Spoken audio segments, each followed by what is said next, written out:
اعوذ باللہ من الشیطان الرجیم بسم اللہ الرحمن الرحیم وبہ نستعین انہ خیر ناصر ومعین وصلی اللہ علی سیدنا محمد وآلہ الطیبین الطاہرین اللہم صلی علی محمد وآل محمد وعجل فرجہم۔ محترم ناظرین، السلام علیکم ورحمۃ اللہ وبرکاتہ۔ امید ہے کہ آپ جہاں کہیں بھی اس سلسلے کی شروعات کو اور اس ویڈیو کو سن رہے ہیں، دیکھ رہے ہیں، آپ بخیر و عافیت ہوں گے اور اس درس سے جو آپ کے سامنے پیش کیا جا رہا ہے بہترین طریقے سے اس سے استفادہ کریں گے۔ آج اس جلسے میں جو آپ کے سامنے پیش کیا جا رہا ہے، کتاب آداب المتعلمین کی شروعات کی جا رہی ہے۔ کتاب آداب المتعلمین ان کتابوں میں سے ہے جو حوزہ علمیہ کی کتب میں سے اہم ترین کتاب اور تمام کتب پر ایک مقدم کتاب ہے۔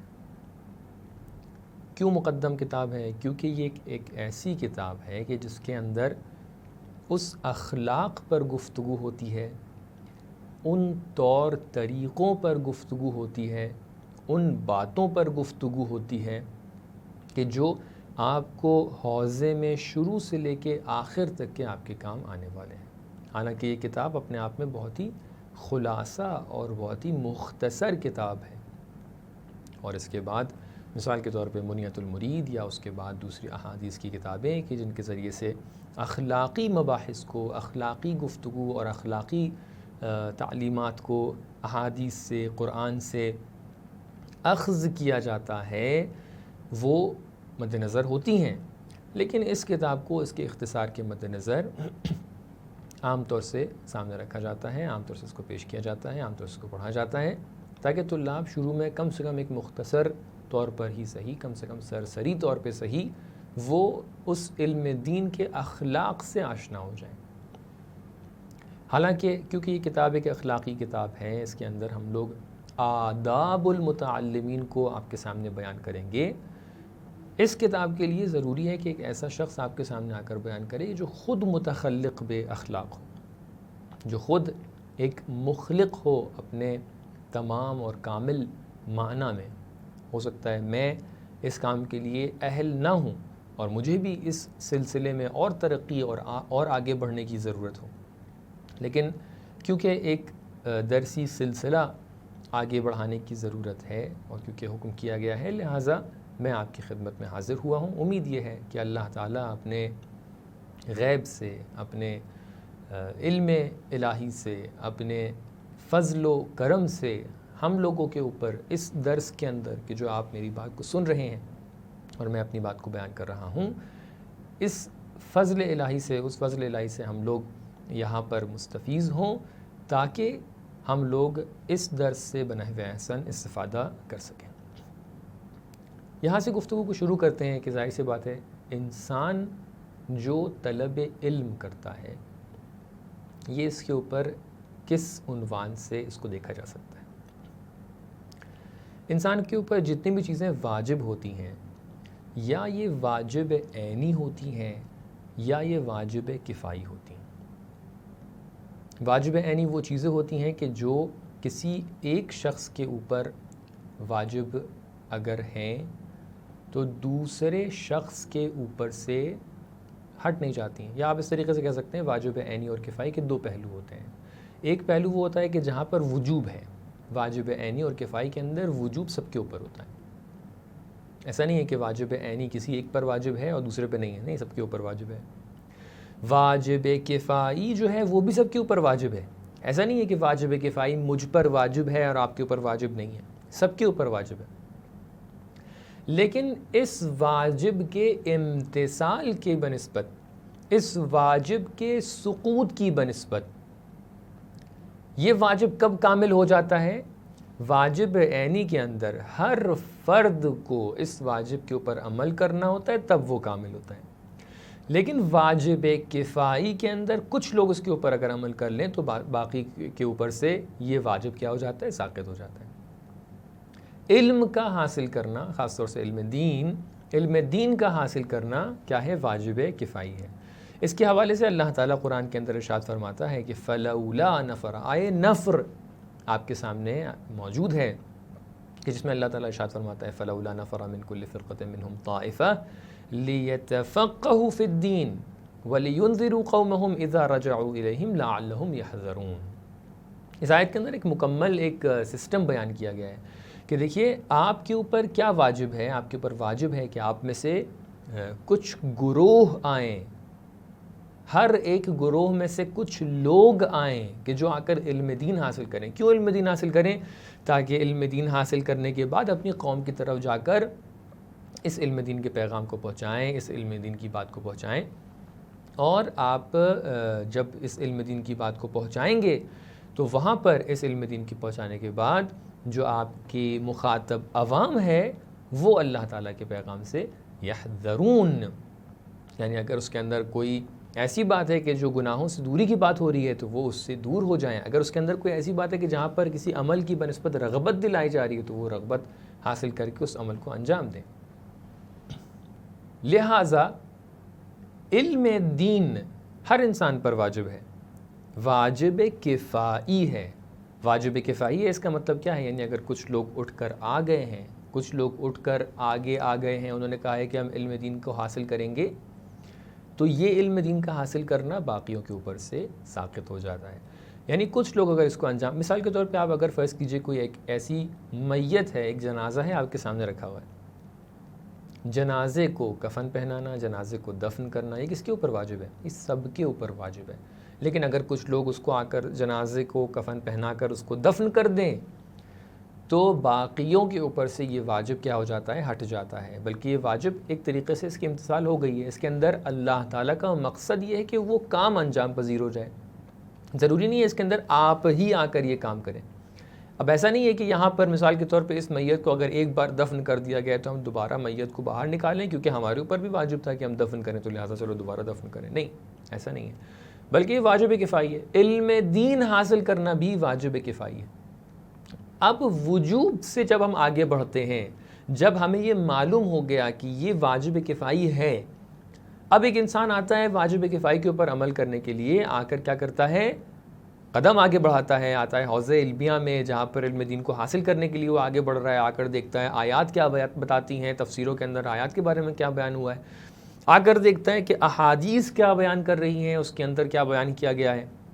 تو اب جو اس کی جو کاوش ہے، اس کا جو عمل ہے، اس کی کیا فضیلت ہے، اس کے حوالے سے بھی بہت سی حدیثیں ہیں۔ یعنی اب جب انسان آ گیا ہے اللہ کے راستے میں کہ جو زحمت کر کے علم دین کو حاصل کر رہا ہے، تو اب وہ مرحلہ ہے کہ جہاں پر اس کی فضیلت کو بہت بیان کیا گیا ہے۔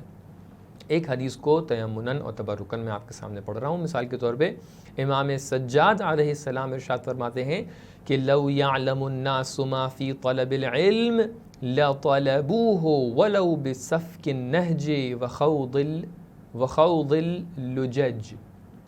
آپ دیکھیں کتنی شدید تعبیر ہے کہ اگر لوگوں کو پتہ چل جائے کہ طلب علم میں کتنا ثواب ہے، کتنا فائدہ ہے اور کیا اس کی حقیقت ہے، تو لوگ حتیٰ ایک دوسرے کے ساتھ جنگ اور خون ریزی کر کے بھی آ کر طلب علم کریں گے۔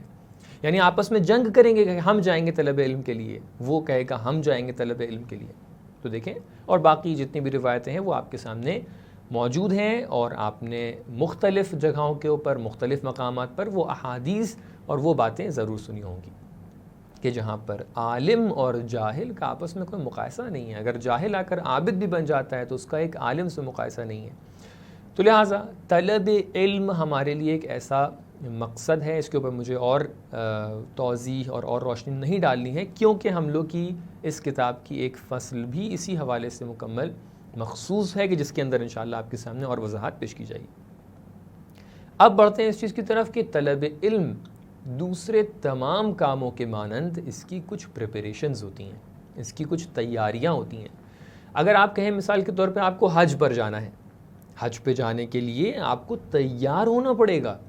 کیسے تیار ہوں گے؟ آپ جائیں گے مثال کے طور پہ، اگر آپ ایک ایسی کنٹری میں رہ رہے ہیں جہاں آپ خود مکے میں اگر نہیں رہ رہے ہیں تو آپ جائیں گے، اپنے لیے پاسپورٹ بنوائیں گے، اپنے لیے ٹکٹ خریدیں گے، اپنے راستے کا سامان فراہم کریں گے، انتظامات کریں گے، پھر جا کر حج انجام دیں گے۔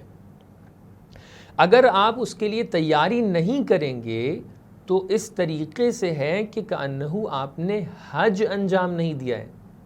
اگر آپ کہیں بھئی پاسپورٹ میں نہیں بنواؤں گا لیکن میں حج کرنا چاہتا ہوں، تو یہ اس طریقے سے ہے کہ آپ حج واقعاً صحیح معنی میں سیریس طور پہ اس کو حج انجام نہیں دینا چاہتے ہیں۔ اگر آپ سیریس ہوں گے تو آپ کہیں گے اگر پاسپورٹ اس کی ضرورت ہے تو میں اس کام کو انجام دوں گا۔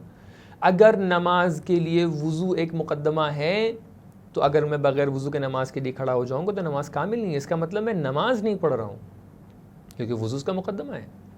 تو لہٰذا اس بات کو جان لیجئے کہ اگر مقدمات صحیح طریقے سے طے نہ ہوں تو انسان صحیح منزل پر نہیں پہنچتا ہے۔ اگر مقدمات صحیح طریقے سے انجام نہ پائیں تو انسان کا جو حقیقی مقصد ہوتا ہے وہ پامال ہو جاتا ہے۔ اگر طلب علم آپ کا مقصد ہے اور آپ کا حقیقی ہدف ہے تو آپ کو اس مقصد کے لیے کچھ مقدمات طے کرنے پڑیں گے۔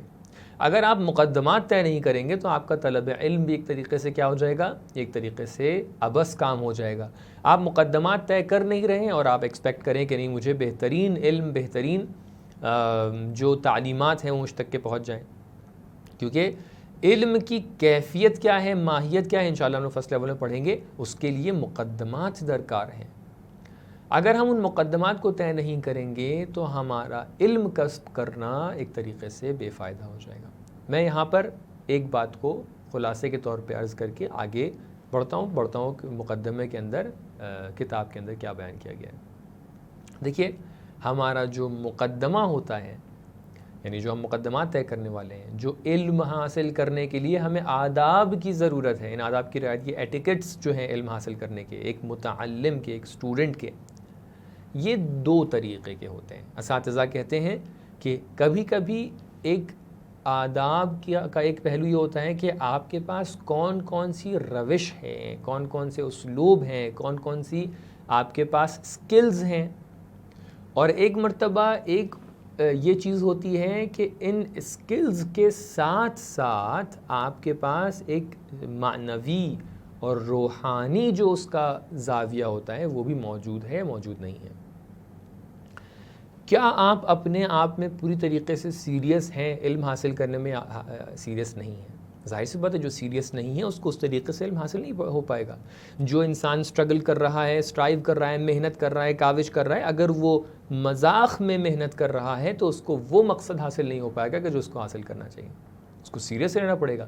اگر وہ مذاق میں بھی ہے تو اس کو سیریس رہنا پڑے گا۔ تو لہٰذا جدیت جو ہوتی ہے وہ کیا ہوتی ہے؟ بہت ضروری ہوتی ہے۔ مثال کے طور پہ اگر ایک انسان اپنے اندر ایک ارادہ اور عزم نہیں رکھتا ہے تو وہ کام نہیں کر پائے گا۔ تو یہ کیا ہے؟ یہ روحانی پہلو ہیں۔ ہو سکتا ہے آپ کو پتہ ہے کہ کتاب کیا ہے، ہو سکتا ہے آپ کو پتہ ہے کہ بورڈ کیا ہے، پلاننگ کیا ہے، آرگنائزنگ کیا ہے، سب کچھ پتہ ہے آپ کو، لیکن آپ کے اندر وہ شوق نہیں ہے، آپ کے اندر وہ ارادہ نہیں ہے، آپ کے اندر وہ جدیت نہیں ہے، آپ نے صحیح فرد کو انتخاب نہیں کیا ہے، تو ظاہر سی بات ہے یا آپ ادھر سے گر جائیں گے جو آپ کے روحانی پہلو ہیں، یا آپ ادھر سے گر جائیں گے جو آپ کی ٹیکٹکس اور سکلز جہاں پر آپ کو ضرورت ہے۔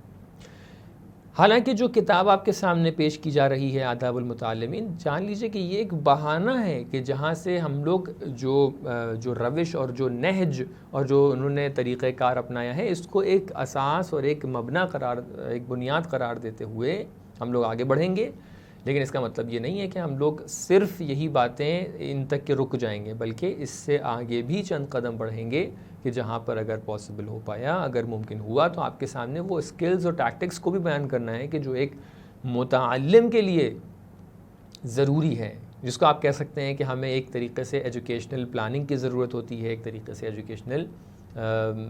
ایک طریقے سے آرگنائزنگ کی ضرورت ہوتی ہے، کہ جو اپنے آپ میں ایک بہت ہی ضروری چیز ہے۔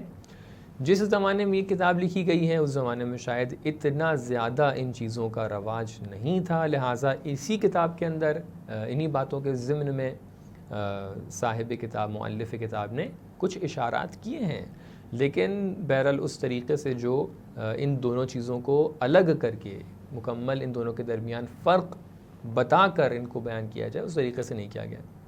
لیکن بہرحال جو کتاب کے اندر بیان کیا گیا اس کو ہم لوگ بنیاد بنا کر آگے بڑھیں گے انشاءاللہ. دیکھتے ہیں کہ یہ کام، یہ جو مقصد ہے ہمارا، یہ جو سیر ہے، یہ جو ہماری ایک سفر ہے جو آپ کے ساتھ ہونے والا ہے، یہ کہاں تک کے پہنچتا ہے.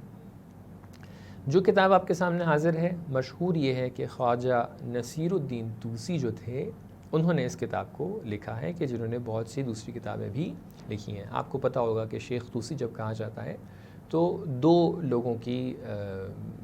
لوگوں کا نام ذہن کے اندر آتا ہے. ایک شیخ طوسی وہ ہیں جو شیخ الطائفہ کہلاتے تھے، وہ کافی پہلے ہوا کرتے تھے. لیکن یہ کتاب جس نے لکھی ہے وہ شیخ الطائفہ نہیں بلکہ خواجہ نصیر الدین طوسی ہیں. حالانکہ خواجہ نصیر الدین طوسی بھی طوس کے رہنے والے نہیں تھے، اصل وہ قم کے رہنے والے تھے، لیکن وہ طوس چلے گئے تھے، مشہد کی طرف چلے گئے تھے، وہاں پر کافی عرصے تک انہوں نے اپنا وقت گزارا تھا، لہٰذا ان کا نام بھی طوسی پڑ گیا اور ان کو خواجہ نصیر الدین طوسی کے نام سے بہت زیادہ یاد کیا جاتا ہے. خواجہ نصیر الدین طوسی ایک ایسی شخصیت ہیں کہ جو ذو فنون ہے، یعنی ایسا نہیں ہے کہ وہ کسی ایک خاص فیلڈ میں ہی خالی انہوں نے قلم اٹھایا ہو یا قدم اٹھایا ہو، بلکہ انہوں نے مختلف جگہوں پر، مختلف مراحل میں، مختلف میادین میں، مختلف فیلڈز میں انہوں نے آ کر اپنا قلم اٹھایا ہے اور وہ باتیں لکھی ہیں کہ جو عام طور سے نہیں لکھی جاتی ہیں. اور ان کی کئی کتابیں، خالی یہی نہیں ہیں، بہت سی کتابیں مختلف علوم میں، حتیٰ عرفان وغیرہ کے اندر بھی ان کی کتابوں کو استعمال کیا جاتا ہے اور ان کو ایک استاد علی الاطلاق مانا جاتا ہے کہ جو معاصر تھے علامہ حلی کے، اور بہت زیادہ ان کا آپس میں تعلق بھی تھا. ہم لوگ ان کی اس کتاب کو شروع کرتے ہیں کہ جس کا عنوان ہے بسم اللہ الرحمن الرحیم، کتاب آداب المتعلمین. کیونکہ آپ دروس حوزوی کو سن رہے ہیں، کیونکہ آپ اس وقت حوزے کے ایک درس کو اپنے ذہن میں ذہن نشین کر رہے ہیں، لہٰذا بہت بہتر ہے کہ آپ غور کریں کہ اس کتاب کے اندر، کیونکہ یہ عربی میں ہے اور آپ کے سامنے میں متن بھی پڑھنے والا ہوں، آپ کوشش کریں کہ اپنی جو علم نحو اور علم صرف کا جو آپ کے پاس علم موجود ہے، جو آپ نے اس سے پہلے شاید پڑھا ہو، اس کو بھی یہاں پر جہاں تک کہ ممکن ہے اس کو آپ اپنے طور پہ اس کے اندر جاری کرنے کی کوشش کیجیے. کتاب آداب المتعلمین. بہرحال میں تجزیہ و ترکیب کی جو علم نحو و صرف کے لیے کیا جاتا ہے وہ آپ کے سامنے انجام نہیں دینا چاہ رہا ہوں، لیکن بہرحال آپ اس کے اوپر غور کیجیے. جو اعراب پڑھا جا رہا ہے وہ بہت اہم ہے. بسم اللہ الرحمن الرحیم. اب صاحب کتاب کی عبارت شروع ہوتی ہے کہ جہاں پر وہ آ کر مختلف باتوں کو انشاءاللہ بیان کریں گے آپ کے سامنے، اور ان باتوں کے ضمن میں آ کر وہ جو آداب المتعلمین ہے ان کو آپ کے ذہن تک کے پہنچائیں گے. یہ کتاب ہے کس کی؟ آداب المتعلمین کی. آداب کا مطلب، آداب جمع ہے ادب، ادب کا مطلب ہوتا ہے کسی چیز کا طور طریقہ. ہم لوگ عام طور سے اپنی زبان اردو کے اندر اس بات کا، اس لفظ کا استعمال کرتے ہیں کہ فلاں شخص کے پاس ادب ہے، فلاں کے پاس ادب نہیں ہے. مثلا جناب لقمان کے حوالے سے ملتا ہے کہ انہوں نے بہت زیادہ آداب کے اوپر گفتگو کی ہے کہ اس چیز کا ادب یہ ہے، اس چیز کا ادب یہ ہے. یا بنیا، یا بنیا، یا بنیا، بہت اس کے حوالے سے. تو ادب اور آداب کا مطلب ہوتا ہے ایٹیکٹس کا.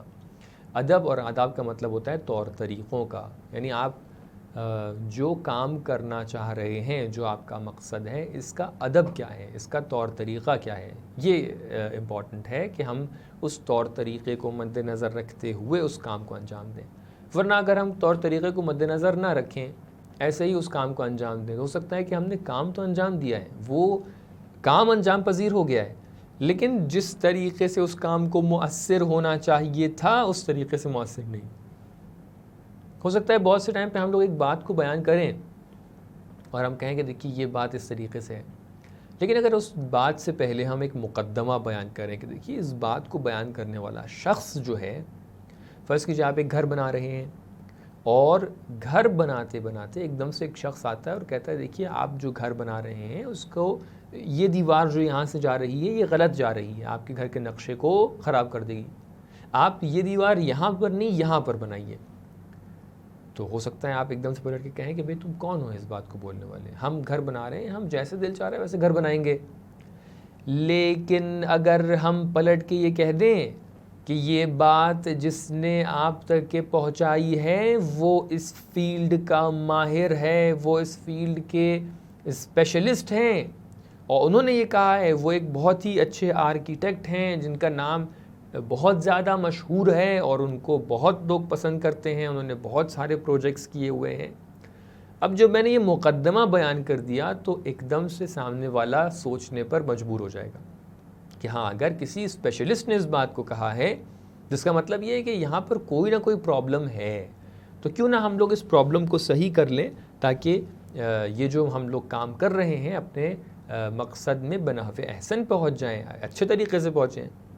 رسول کرام اسلام صلی اللہ علیہ وسلم فرماتے ہیں کہ اگر انسان کوئی کام کر رہا ہے، اگر مومن ایک کام کرتا ہے تو وہ اس کو اتقنہ و احسنہ، اس کو متقن طریقے سے انجام دیتا ہے، احسن طریقے سے انجام دیتا ہے۔ دیکھیے اس شخص نے ایک بات بیان کی، اگر وہ بغیر ادب کے، بغیر آداب کے اس بات کو بیان کرتا، آداب کیا ہے کہ اس کا ایک مقدمہ بیان کر دیا جائے، وہاں پہ اہمیت ایک چیز کی بیان کر دی جائے، اس کے بعد اس چیز کو بیان کیا جائے، ادب یہ تھا۔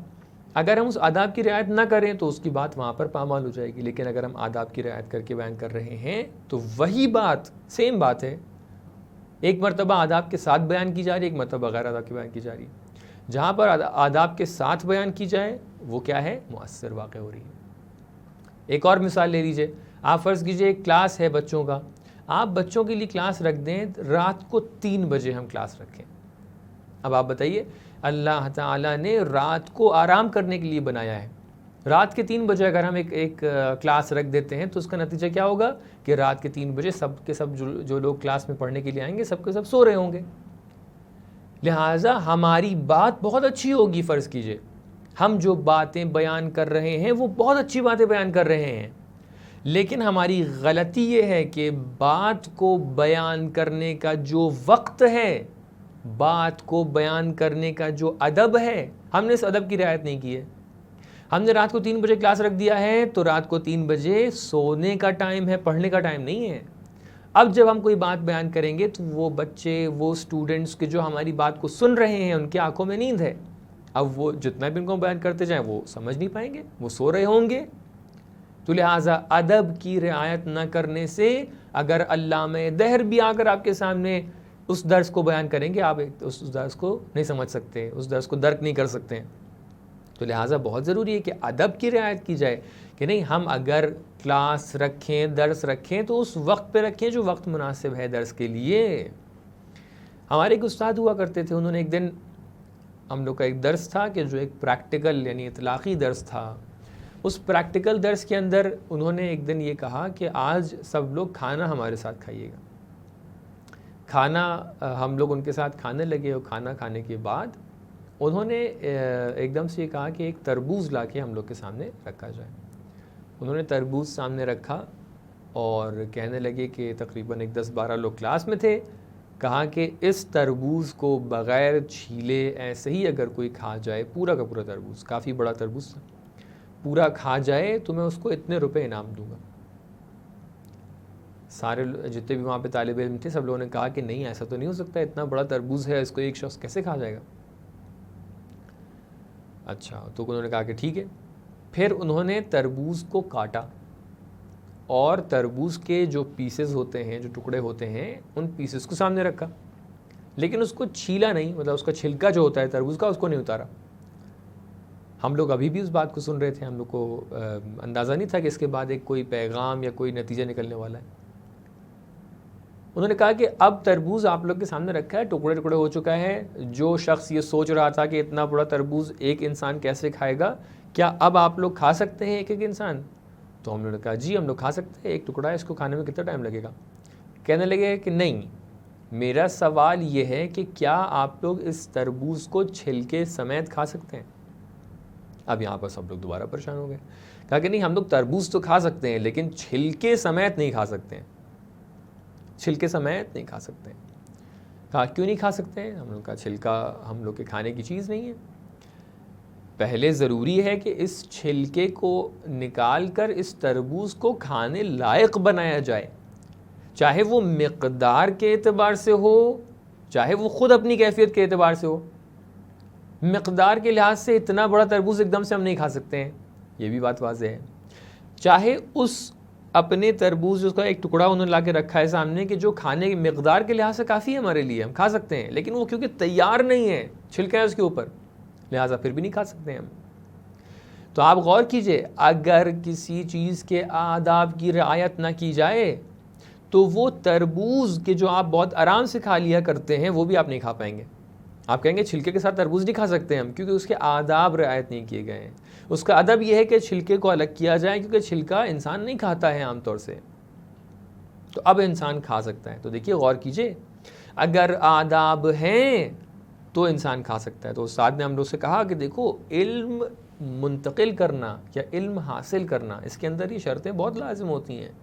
اگر ایک استاد آ کر تمام کا تمام تربوز، سمجھ لیجیے یہ پورا علم ہے، اگر میں پوری کی پوری کتاب آپ سے کہوں ایک کے پیچھے ایک فوراً ابھی سن لیجئے گا، آپ کہیں گے میں نہیں سن پاؤں گا۔ اگر میں آپ سے کہوں کہ میں یہ کتاب آپ سے بیان کر رہا ہوں، آپ زبان جو سمجھتے ہیں وہ فرض کیجئے اردو ہے، انگلش ہے، میں آپ سے کسی اور زبان میں عربی میں اس کتاب کو پڑھانا شروع کر دوں، آپ کہیں گے میں پھر بھی نہیں سمجھ پاؤں گا۔ بھلے ہی آپ آدھے گھنٹے بیان کریں گے، لیکن عربی میں بیان کر رہے ہیں، کیا فائدہ ہے؟ تو لہٰذا اگر آداب کی رعایت نہ کریں، صحیح وقت کی رعایت نہ کریں، صحیح نیت کی رعایت نہ کریں، صحیح استاد کا انتخاب نہ کریں، تو لہٰذا جتنی بھی اچھی چیز ہو ہم اس کو حاصل نہیں کر سکتے۔ لہٰذا اس کتاب کے اندر ہمیں وہ آداب بتائے جائیں گے کہ جو ایک متعلم کے اوپر ضروری ہیں، اسٹوڈنٹ کے اوپر ضروری ہیں۔ متعلمین جمع ہے متعلم کی۔ متعلم کہتے ہیں اس شخص کو کہ جو علم حاصل کر رہا ہے۔ اس علم حاصل کرنے والے شخص کو کچھ آداب کی رعایت کرنی پڑتی ہے کہ جو انشاءاللہ اس کتاب کے اندر آپ کے سامنے بیان کریں گے۔ بیان فرما رہے ہیں کہ احمد اللہ علی آلائہ ونشکرہ علی نعمائہ والصلاة والسلام علی سید انبیائہ وخیر اوصیائہ۔ کہہ رہے ہیں ہم لوگ حمد کرتے ہیں، ثنا کرتے ہیں، تعریف کرتے ہیں اس اللہ کی، علی آلائہ، ان نعمتوں کے اوپر، ان بخششوں کے اوپر، ان چیزوں اور باؤنٹیز کے اوپر کہ جو اللہ نے ہمیں دی ہیں۔ وَنَشْكُرُهُ عَلَى نِعْمَائِهِ، اور ان نعمتوں پر ہم شکر ادا کرتے ہیں۔ وَالصَّلَاةُ وَالسَّلَامُ، اور صلوات ہو اور سلام ہو، عَلَى سَيِّدِ أَنبِيَائِهِ، انبیاء کے درمیان جو سید و سردار ہیں، حضرت ختمی مرتبت صلی اللہ علیہ وآلہ وسلم۔ وخیر اوصیائہ، اور ان کے اوصیاء میں جو بہترین ہیں، یعنی وہ معصومین کے جو بہترین ہیں، ان کے اوپر بھی اللہ تعالیٰ کی صلوات اور سلام ہو۔ آپ دیکھیں ایک طریقے سے وہ جو رعایت اواخر جمل ہیں، جو جملوں کا جہاں پہ جملے ختم ہو رہے ہیں اس کی رعایت کر رہے ہیں، یہ فنون میں سے ہوا کرتے تھے، پرانے علماء کے فنون میں سے، کہ وہ ہمیشہ ان چیزوں کی بہت رعایت کرتے تھے۔ وَبَعْدُ، یعنی جو مقدمہ ہے اس کے بعد ایک تمہید کے طور پہ بیان کر رہے ہیں، فَكَثِيرٌ مِّن طُلَّابِ الْعِلْمِ لَا يَتَيَسَّرْ لَهُمُ التَّحْصِيلُ وَإِنِ اجْتَهَدُوا۔ کہہ رہے ہیں بہت سے ایسے طالب علم ہیں کہ جن کے لیے لا يَتَيَسَّرْ لَهُمُ التَّحْصِيلُ، ان کے لیے طلب علم، تحصیل علم، جو علم حاصل کر رہے ہیں، ایجوکیشن جو وہ کر رہے ہیں، ان کے لیے حاصل نہیں ہو پاتی ہے، میسر نہیں ہو پاتی ہے۔ وَإِنِ اجْتَهَدُوا، جتنی بھی وہ محنت کر لیں، کیا بالکل وہ نہیں سمجھ پا رہے ہیں؟ نہیں، کچھ نہ کچھ تو سمجھ رہے ہوں گے۔ اس کا مطلب یہ کہ صحیح معنی میں نہیں سمجھ پا رہے ہیں، اس کا مطلب یہ ہے کہ جس طریقے سے سمجھنا چاہیے وہ سمجھ نہیں پا رہے ہیں۔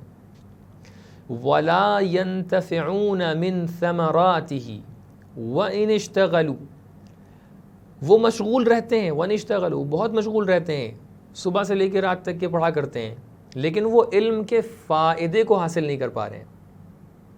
علم کا فائدہ یہ ہے کہ انسان اس کے جو اس کے اثرات ہیں اس کے اندر نمایاں ہونا چاہیے۔ وہ پڑھے جا رہے ہیں، لیکن اثرات ان کے اندر نہیں دکھ رہے ہیں۔ اس کا مطلب یہ کہ علم کا حقیقی فائدہ جو ہے اس سے وہ استفادہ نہیں کر پا رہے۔ لِأَنَّهُمْ أَخْطَأُوا طَرِيقَهُ، کیونکہ انہوں نے، اب ریزن بتا رہے ہیں کہ بھیا بہت سے طالب علم ہیں ایسے کہ جو یہ کام نہیں کر پا رہے ہیں۔ کیا ریزن ہے؟ ریزن یہ ہے، علت یہ ہے کہ انہوں نے راستہ غلط انتخاب کر لیا ہے، انہوں نے اسلوب غلط انتخاب کر لیا ہے۔ اگر صحیح راستے کو منتخب کیا ہوتا تو ان کو یہ غلطی پیش نہیں آتی۔ لِأَنَّهُمْ أَخْطَأُوا طَرِيقَهُ، کیونکہ انہوں نے علم کا جو طریقہ ہے اس کے اندر انہوں نے غلطی کر دی ہے۔ وَتَرَكُوا شَرَائِطَهُ، اور انہوں نے علم کے طلب کرنے کے جو شرائط ہیں، علم کے طلب کرنے کے جو کنڈیشنز ہیں، ان کی رعایت نہیں کی، ان کو ترک کر دیا ہے۔ عرض کیا میں نے، فرض کیجیے اگر علم کو حاصل کرنے کا وقت یہ ہے کہ صبح کے وقت علم حاصل کیا جائے تو وہ رات کے نیمے شب اور نصف شب میں جا کر بیٹھ کے علم حاصل کرنے لگے۔ ٹھیک ہے، 1 دن 2 دن ٹھیک ہو جاتا ہے، ہو سکتا ہے 1 2 دن انسان کے لیے پریکٹیکل ہو جائے، لیکن بعد میں اگر آپ کا طریقہ کار ہی یہی بن جائے، آپ کا اسلوب ہی یہی بن جائے، تو لہٰذا وہاں پر وہ جو فائدہ علم کا حاصل ہونا چاہیے وہ حاصل نہیں ہو پاتا ہے۔ وَكُلُّ مَنْ أَخْطَأَ الطَّرِيقَ، اور یہ جان لیجئے کہ جس نے بھی راستہ غلط اختیار کیا، جس نے بھی راستہ جو بھٹک گیا، ضل فلا ینال المقصود، کہہ رہے ہیں جس نے بھی راستہ غلط منتخب کیا، غلط اختیار کیا اور راستہ بھٹک گیا، وہ کبھی بھی اپنے مقصد تک کے نہیں پہنچ سکتا ہے۔ آپ کو جانا ایسے تھا، آپ نے یہ راستہ انتخاب کر لیا، اب ظاہر سی بات ہے آپ جتنے بھی آگے چلے جائیں گے آپ اپنے مقصد سے دور ہوتے جا رہے ہیں، مقصد کے قریب نہیں آ رہے ہیں۔ اردت ان ابین طریق التعلم، تو اب جب میں نے یہ دیکھا، یعنی شیخ طوسی بیان فرما رہے ہیں، خواجہ نصیر الدین طوسی بیان فرما رہے ہیں کہ اب جب میں نے یہ دیکھا کہ بہت سے ایسے طالب علم ہیں کہ جو طلب علم کے لیے آ کر محنت کر رہے ہیں، طلب علم میں مشغول ہیں، صبح شام اپنا وقت لگا رہے ہیں، لیکن جتنی محنت کر رہے ہیں اتنا ان کو فائدہ حاصل نہیں ہو رہا ہے، جتنی بھی محنت کر رہے ہیں وہ مقصود تک کے نہیں پہنچ پا رہے ہیں، جو ان کا ٹارگٹ ہے وہاں تک کے نہیں پہنچ پا رہے ہیں۔ تو لہٰذا میں نے ارادہ کیا، دیکھیے یہ ایک مرحلہ وہ ہوتا ہے کہ جہاں پر انسان ایک تکلف اور تعارف اور مجاملات میں مصروف ہوتا ہے، وہ کہتا ہے نہیں آپ زیادہ اولیٰ ہیں، میرے پاس تو کوئی علم نہیں ہے، میرے پاس تو یہ نہیں ہے، میں کتاب لکھ کے کیا کروں گا، میں درس پڑھا کے کیا کروں گا، میں تبلیغ کر کے کیا کروں گا، مجلس پڑھنا تو بزرگوں کا کام ہے۔ یہ ایک طریقے کا تکلف ہے۔ کبھی کبھی ہوتا ہے کہ انسان کو تکلف الگ رکھنا ہوتا ہے، ہاں احترام اپنی جگہ پر ہے، انکساری اپنی جگہ پر ہے، لیکن جہاں پر کسی جگہ پر کسی ضرورت کا احساس ہو رہا ہے، جہاں پر ہمارے سامنے کچھ ایسے لوگ ہیں جن کے اندر ایک چیز کی ضرورت ہے، دیکھیں خواجہ نصیر الدین طوسی نے دیکھا کہ بھئی کچھ طالب علم ہیں کہ جو اپنا وقت تو لگا رہے ہیں لیکن ان کو فائدہ حاصل نہیں ہو رہا ہے، لہٰذا اردت، جناب یوسف کی سیرت کو دیکھیے، جناب یوسف کہہ رہے ہیں کہ اجعلنی علی خزائن الارض، وہ بادشاہ سے کہہ رہے ہیں کہ تم مجھے کیا بنا دو، عزیز مصر بنا دو۔ بھئی جناب یوسف ہیں، اللہ تعالیٰ کے نبی ہیں، ان کو تو وہاں پر انکساری و تواضع کرنا چاہیے تھا، آپ جا کر دنیا کے کام کے لیے کیوں کہہ رہے ہیں کہ مجھے وہ بنا دو؟ نہیں، کیونکہ یہاں پر وہ دیکھ رہے ہیں کہ یہ کام میرے اوپر ضروری ہے، یہ کام وہ کام ہے کہ جو اللہ کے بندے ان کو بھی اس وقت ضرورت ہے، یہ کام وہ کام ہے کہ جس کو میں ہی کام اس کام کو اگر نہیں کروں گا ایک طریقے سے واجب کفائی ہے، دوسرا کون کرے گا کر پھر؟ لہٰذا بعض وقت یہ ہوتا ہے کہ ہم لوگ کو تکلف اور تواضع اور انکساری کو الگ رکھ کر اپنی ذمہ داری پہ عمل کرنا چاہیے۔ دیکھیے آپ کیا کہہ رہے ہیں کہ اردت ان ابین، تو لہٰذا میں نے ارادہ کیا کہ میں بیان کروں، میں کتاب لکھوں، کیونکہ میں دیکھ رہا ہوں کہ لوگ جو ہیں گمراہ ہو رہے ہیں۔ اب اگر یہاں پر تکلف تعارف لگا رہے گا کہ میں کہوں کہ نہیں اب میں تو کچھ نہیں ہوں اور بزرگان ہیں اور وہ ہیں اور علماء ہیں، وہ آ کر بیان کریں گے انشاءاللہ، تو پھر یہ کتاب کبھی ہمارے سامنے نہیں آتی، اتنے اس کے فوائد کبھی ہمارے سامنے نہیں آتے۔ اردت ان ابین، لہٰذا میں نے ارادہ کیا کہ میں بیان کروں طریق التعلم، کہ پڑھائی لکھائی کا طریقہ کیا ہوتا ہے، میں بیان کروں کہ تعلم کا، ایجوکیشن کیسے کرنی ہے آپ کو۔ دیکھیں اس زمانے میں آداب المتعلمین بتا رہے ہیں، ایجوکیشن کا طریقہ، ایجوکیشن پلاننگ آرگنائزنگ بتا رہے ہیں کہ دیکھیں کیسے کریں۔ آج کی کوئی نئی جو آج کل ویسٹرن دنیا میں آپ دیکھ رہے ہیں اتنا زیادہ وہ لوگ اپنے طریقہ کار کے اوپر، اپنی سکلز پر، ان پہ دھیان دیتے ہیں، کام کرتے ہیں۔ آپ یہ نہ سمجھیں کہ یہ لوگ جو کام کر رہے ہیں انہوں نے کوئی ایک نیا انوویشن یا انوینشن کر دیا، نہیں، ہمارے علماء پہلے یہ کام کر رہے تھے، ہم راستہ بھٹک گئے ہیں کہ جو ہم لوگوں نے یہ کام چھوڑ دیا ہے۔ علی سبیل الاختصار، لیکن یہ مد نظر ہے کہ اختصار کے طور پہ کر دیں، ہو سکتا ہے کہ ان کو یہ محسوس ہو رہا ہو کہ نہیں یہ کام کسی اور کا ہے کہ جو آ کر مفصل لکھے، لیکن کیونکہ میں دیکھ رہا ہوں کوئی نہیں لکھ رہا ہے لہٰذا مجھے لکھنا پڑ رہا ہے۔ علی ما رأیت فی الکتاب، جیسا کہ میں نے کتاب میں دیکھا ہے. بہرحال کتاب یہاں پر جنہوں نے ذکر کیا ہے وہ کہہ سکتے ہیں کہ دوسرے جو علماء نے کتابوں میں کہیں کہیں پہ اشارے کیے تھے ان کو دیکھ کر ان کا خلاصہ کر کے اور اپنی کچھ باتوں کو پیش کر رہے ہیں شیخ طوسی. یا ہو سکتا ہے کہ ان کا مقصود یہ ہو کہ جو میں نے کتاب و سنت یعنی کتاب الہی کے اندر جو ہدایات دیکھی ہیں تعلم کے حوالے سے، کیونکہ بہرحال ہم لوگ کے پاس اس کے اندر بھی تعلم کے حوالے سے بہت سی چیزیں ہیں. مثال کے طور پہ آپ جناب خضر جناب موسیٰ کا رابطہ دیکھ لیجئے، جناب لقمان کی ہدایت دیکھ لیجئے، ہم لوگ اس کے حوالے سے بھی بہت سارے باتوں کو تعلم کے طور پہ وہاں سے نکال سکتے ہیں. وہ سمعت من اساتیذی، اور وہ باتیں کہ جو میں نے اپنے اساتذہ سے سنی ہیں ان دونوں کی بنیاد پر میں نے آ کر اس کتاب کو لکھنے کا ارادہ کیا ہے. وہ اساتذہ کہ جو اول العلم، کہ جو صاحب علم تھے. اب یہاں پر یہ قید توضیحی بھی ہو سکتی ہے، قید احترازی بھی ہو سکتی ہے. یعنی وہ اساتذہ جو صاحب علم تھے، یعنی تمام کے تمام اساتذہ صاحب علم تھے. میں خالی توضیح دینا چاہ رہا ہوں کہ ہاں وہ اسپیشلسٹ تھے اس چیز میں. آپ یہ نہ سمجھیں کہ میں ایسی بات بتا رہا ہوں. آپ یہ بھی کہہ سکتے ہیں قید احترازی ہے، یعنی ہو سکتا ہے کہ اساتذہ کے درمیان کچھ ایسے بھی ہوا کرتے تھے کہ جن کے پاس ہو سکتا ہے اتنی مقدار میں علم وافر نہ ہو، لیکن جن کے پاس علم تھا ان سے لے کر میں آپ کو بتا رہا ہوں. یا ہو سکتا ہے کہ کچھ اساتذہ اس فیلڈ میں علم نہیں رکھتے تھے، کسی اور فیلڈ میں علم رکھتے تھے، تو جن کو اس فیلڈ میں علم تھا میں ان سے لے کر آپ کے سامنے بیان کر رہا ہوں. واللہ الموفق والمعین، یہاں پر دیکھیں موفق ہے، اس میں فاعل کا صیغہ پڑھیے گا کہ توفیق دینے والا کون ہے؟ اللہ تعالیٰ ہے، اور مدد کرنے والا بھی اللہ ہے. فَأُبَيِّن الْمَقْصُودِ فِي فُصُولٍ شَتَّى، تو لہٰذا میں اپنے مقصد کو کچھ فصول کے ضمن میں آپ کے سامنے بیان کروں گا.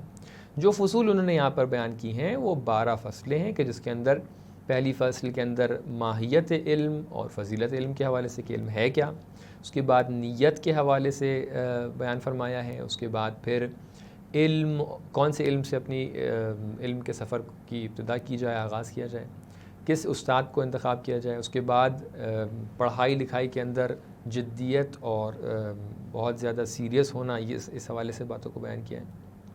کتنا پڑھیں، مقدار علم کتنا ہو، مقدار درس کتنا ہو، اس کو 5ویں فصل میں بیان کیا ہے. پھر 6ٹھی فصل توکل کے حوالے سے ہے، 7ویں فصل تحصیل کا وقت کیا ہونا چاہیے اس کے حوالے سے ہے، اور 8ویں فصل جو بیان کی ہے وہ نصیحت وغیرہ کے حوالے سے ہے. 9ویں فصل کے اندر استفادہ کس طریقے سے علم سے کرنا چاہیے اس کے حوالے سے بیان کیا ہے.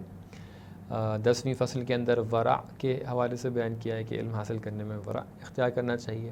10ویں فصل کے اندر حفظ اور نسیان کے اوپر کیا ہے، کس طریقے سے اپنے محفوظات کو باقی رکھیں، کس طریقے سے نسیان سے دوری کریں.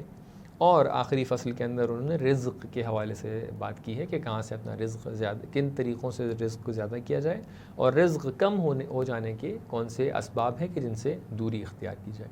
یہ خلاصہ ہے اس مقدمے کا کہ جو آپ کے سامنے بیان کیا گیا. حالانکہ پرانے علماء کی سیرت یہ تھی کہ وہ رؤوس ثمانیہ بیان کیا کرتے تھے کہ علم کا موضوع کیا ہے، علم کا مقصد کیا ہے، علم کا واضح کون ہے، مؤلف کتاب کون ہے، وغیرہ وغیرہ. اس کتاب کے اندر اتنی وضاحت سے ان باتوں کو بیان نہیں کیا ہے کیونکہ اختصار مد نظر ہے، لیکن جتنی باتیں بیان کی ہیں وہ ضروری باتیں تھیں. آج کے جلسے کو یہیں تک رکھتے ہیں، انشاءاللہ مزید آگے کے جلسوں میں آپ کے سامنے باتوں کو بیان کریں گے. والسلام علیکم ورحمۃ اللہ وبرکاتہ. اللہم صل علی محمد وآل محمد وعجل فرجهم